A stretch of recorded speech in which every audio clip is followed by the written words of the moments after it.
Thank you అండి. Yes, Harish Shankar గారి మాటలు వినేద్దాం ఇప్పుడు.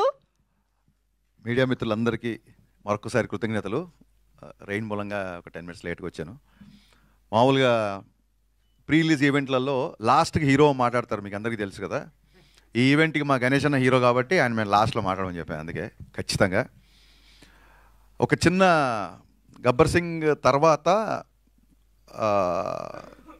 ఈ పుష్కర కాలంలో మా రైటర్ రమేష్ రెడ్డి గారు చెప్పిన, రమేష్ రెడ్డి గారు నాకు కేవలం రచయిత మాత్రమే కాదు, నాకు మార్గదర్శి, నా గైడ్, నాకు ఒక పెద్ద అన్నయ్యలాగా. నేను అసిస్టెంట్ డైరెక్టర్గా ఉన్నప్పటి నుంచి నువ్వు డైరెక్టర్ అవుతావు అని చెప్పి నన్ను ప్రోత్సహించిన వ్యక్తుల్లో టాప్ లిస్ట్లో ఉండే వ్యక్తి రమేష్ రెడ్డి గారు. అలా రావడం చాలా ఆనందంగా ఉంది. ఈ cinema social media, internet, digital revolution వచ్చిన తర్వాత చాలా సినిమాలకి ఎక్కడెక్కడో కంట్రీస్, నార్వే నుంచి, ప్యారిస్ నుంచి, మిగతా సినిమాలకి టాక్ వస్తున్నప్పుడు నా మనసులో ఒక చిన్న వెళ్తూ ఉండేది. అబ్బా, సోషల్ మీడియా ఇంత పాపులారిటీ ఉన్నప్పుడు గబ్బర్ సింగ్ ఉంటే ఎంత బాగుండేది అనే ఒక చిన్న వెలితి ఉండేది. ఆ వెలితిని మా అన్న బండ్ల గణేష్, మా సత్యనారాయణ గారు ఇవాళ ఇంత హంగామాలో, ఇప్పుడు ఈ మీడియాలో ట్విట్టర్లో కానీ, ఇన్స్టాగ్రామ్లో కానీ, ఫేస్బుక్లో కానీ నేను 2012లో ఏదైతే ఒక డిజిటల్ హంగామా మిస్ అయ్యానో ఆ హంగామా అంతా మళ్ళీ క్రియేట్ చేసి కొత్త ఉత్సాహాన్ని, కొత్త స్ఫూర్తిని ఇచ్చినందుకు వీళ్ళిద్దరికీ మనస్ఫూర్తిగా దండం పెట్టుకుంటున్నాను. గబ్బర్ సింగ్ చరిత్రలో ఉండిపోయే సినిమా కాదు, గబ్బర్ సింగ్ అంటేనే చరిత్ర, నో డౌట్ అబౌట్ ఇట్. ఒక సినిమా జీవితాలు మార్చేసింది అంటారు చూసారా, అలాగా నాకు కానీ, బండ్ల గణేష్ గారు కానీ మా జీవితాలు మార్చేసిన సినిమా గబ్బర్ సింగ్. గబ్బర్ సింగ్ అనేది ఒక మెమరీ కాదు, ఒక అనుభవం కాదు, అన్నిటికంటే మించి.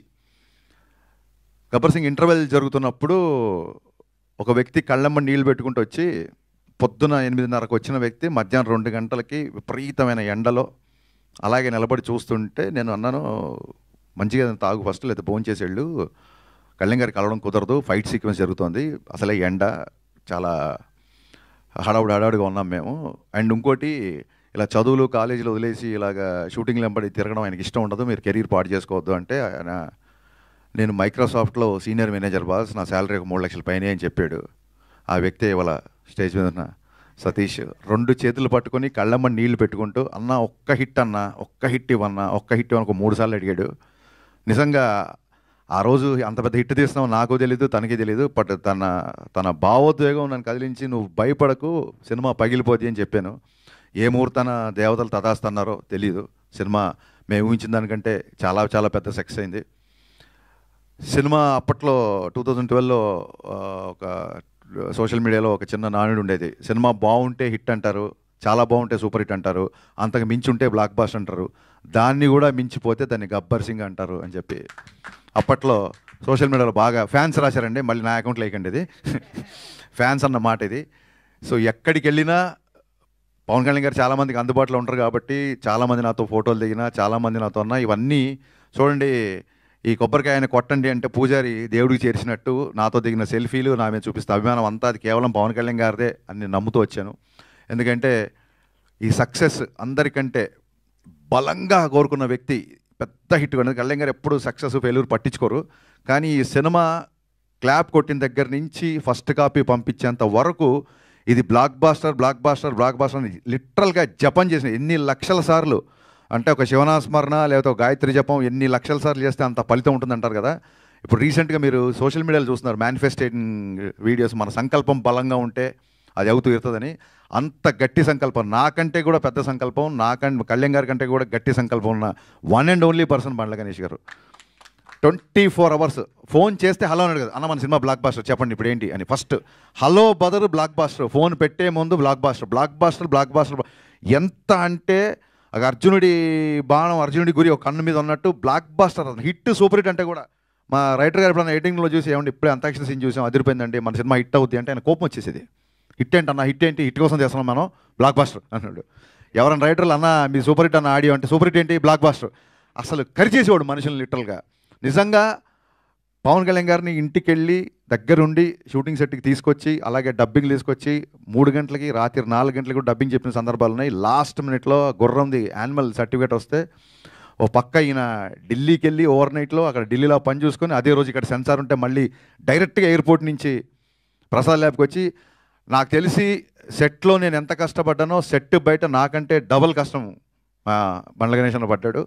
హీ డిజర్వ్స్ అనిపించింది. ఒక టైంలో ఈ వ్యక్తి ఇంత తపన పడుతున్నాడు కదా, నా కోసం కళ్యాణ్ గారి గురించే కాదు, బండ్ల గణేష్ గారి కోసం గబ్బర్ సింగ్ బ్లాక్ బాస్టర్ అవ్వాలి అన్న ఒక ఫీలింగ్ యూనిట్లు అందరిలో క్రియేట్ చేశాడు.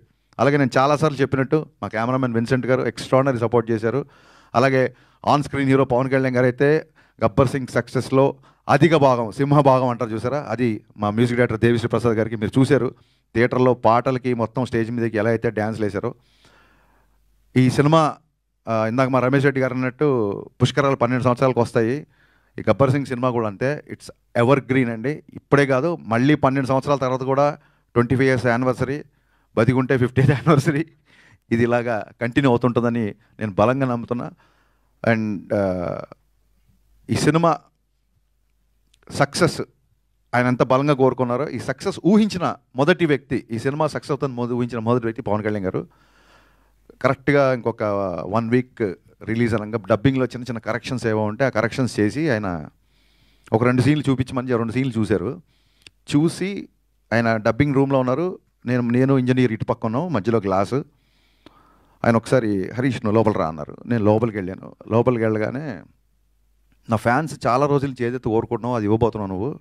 ఈ సినిమా నువ్వు ఊహించిన సక్సెస్ అవుతుంది. ఈ సినిమా తర్వాత చాలా జాగ్రత్తగా ఉండు. నువ్వు మామూలుగా చాలా స్పీడ్గా ఉంటావు, బట్ అలాగే స్పీడ్గా ఉంటే ఈ సినిమా తర్వాత నువ్వు స్పీడ్గా ఉన్నావు అని నేను అపార్థం చేసుకునే అవకాశాలు చాలా ఉంటుంది. కాబట్టి నీ స్పీడ్ తగ్గించి చాలా జాగ్రత్తగా ఉండు. This is going to be A block buster అని చెప్పి షేక్ హ్యాండ్ ఇచ్చి ఆయన అక్కడి నుంచి వెళ్ళిపోయారు. ఆ తర్వాత మళ్ళీ సినిమా రోజు కానీ సినిమా తర్వాత కానీ ఆ తర్వాత సినిమా రోజు కానీ 4-5 రోజులకు 3 రోజులకు ఎప్పుడో కలిశారు. కలిసి బాగున్నావా, అందరు హ్యాపీనా, ఫ్యాన్స్ హ్యాపీనా అన్నారు తప్ప ఎంత కలెక్ట్ చేస్తుంది, ఏ రికార్డ్ కొడుతుంది, ఎక్కడ కలెక్షన్స్, ఎన్ని కోట్లు ఏంటి, ఒక్క మాట కూడా ఆయన ఎత్తలేదు. ఇప్పుడు ఇందాక మా సత్యనారాయణ గారు చెప్పినట్టు ఇంతకుముందు ఆయన ఆటోగ్రాఫ్ ఒక అభిమానికి ఆనందాన్ని ఇచ్చేది.